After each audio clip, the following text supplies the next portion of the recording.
It's certainly Austin's best-known building. We see it all the time, the state capitol. But do we really see it?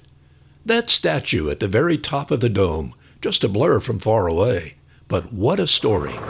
Like that cold day in 1985, when a helicopter simply plucked her into the air and brought her gently to the ground. Her, known as the Goddess of Liberty. For nearly 100 years, she had a terrific view of downtown and beyond. But that helicopter rescue was important. The statue had been deteriorating and it was time to be repaired. Not her first visit to the Capitol ground. In 1888, workers posed when she was brand new, said to represent truth and justice and designed by the man who was the architect of the Capitol building. Flash forward to 1986, a different Goddess of Liberty in the air.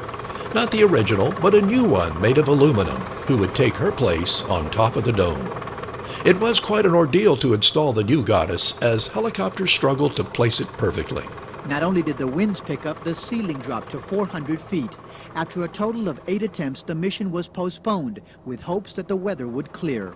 Finally, the Mississippi National Guard led its Sky Crane helicopter.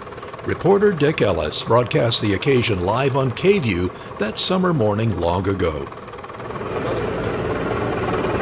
Still trying to move in a little bit closer every time.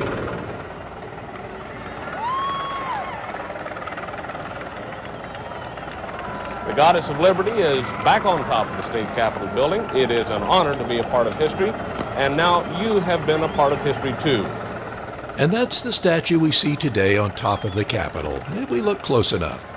What about the original? Well, she greets visitors to the Bullock, Texas History Museum. By the way, legend has it that when the original statue was new, many men came forward to say her face had been modeled after their wives.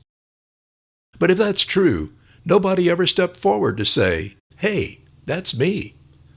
Bob Buckalew, KVUE News.